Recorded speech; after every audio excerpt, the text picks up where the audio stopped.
تو قربانی کا مقصد قربانی کرنا ہے، کوئی گوشت تقسیم کرنا یا گوشت کھانا یہ کوئی قربانی کا مقصد نہیں ہے۔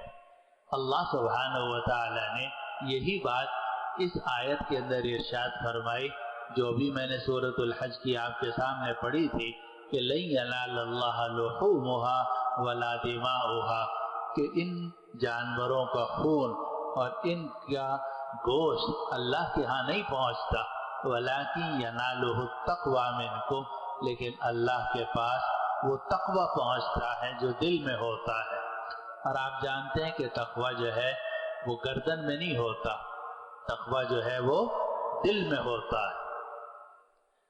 حضرت امیر المومنین سیدنا عمر فاروق رضی اللہ عنہ تشریف لائے مسجد میں، دیکھا ایک نوجوان ہے وہ گردن جھکائے بیٹھا ہوا ہے، تو کچھ ان کو اس کا انداز مناسب معلوم نہیں ہوا، تو حضرت عمر فاروق رضی اللہ عنہ نے اپنی چھڑی سے اس کی کمر کو ٹھوکا اور فرمایا گردن اٹھا، اور فرمایا کہ تقوی گردن میں نہیں ہوتا، تقوی جو ہے وہ دل میں ہوتا ہے۔ تو اصل الا ان التقوی ہا ہونا، نبی کریم صلی اللہ علیہ وسلم نے ایک حدیث میں اپنے سینے کی طرف اشارہ کیا اور فرمایا کہ الا ان التقوی ہا ہونا، خبردار تقوی یہاں ہوتا ہے۔ تقوی نہ لمبی داڑھی میں ہوتا ہے، نہ اونچی ٹوپی میں ہوتا ہے، نہ لمبے کرتے میں ہوتا ہے، نہ امامے میں ہوتا ہے، نہ عصا میں ہوتا ہے۔ تقوی جو ہے وہ انسان کے دل کے اندر ہوتا ہے، کیونکہ تقوی کا مطلب ہے اللہ کا خوف۔ پھر خوف بھی دو قسم کا ہوتا ہے، ایک خوف تو ہوتا ہے سانپ کا، بچھو کا، شیر کا، ایک خوف ہوتا ہے اپنے محبوب کا کہ کہیں محبوب ناراض نہ ہو جائے۔ اگر آپ کو کسی سے بہت زیادہ محبت ہے تو آپ بات بھی سوچ سمجھ کے کریں گے، اس کا اکرام بھی کریں گے اور کوشش کریں گے کہ کوئی ایسی بات نہ ہو جس سے میرا محبوب ناراض ہو جائے۔ تو مومنوں کے دل میں جو تقوی ہوتا ہے وہ خوف والا نہیں ہوتا، وہ سانپ یا بچھو والا نہیں ہوتا، بلکہ محبت والا تقوی ہوتا ہے۔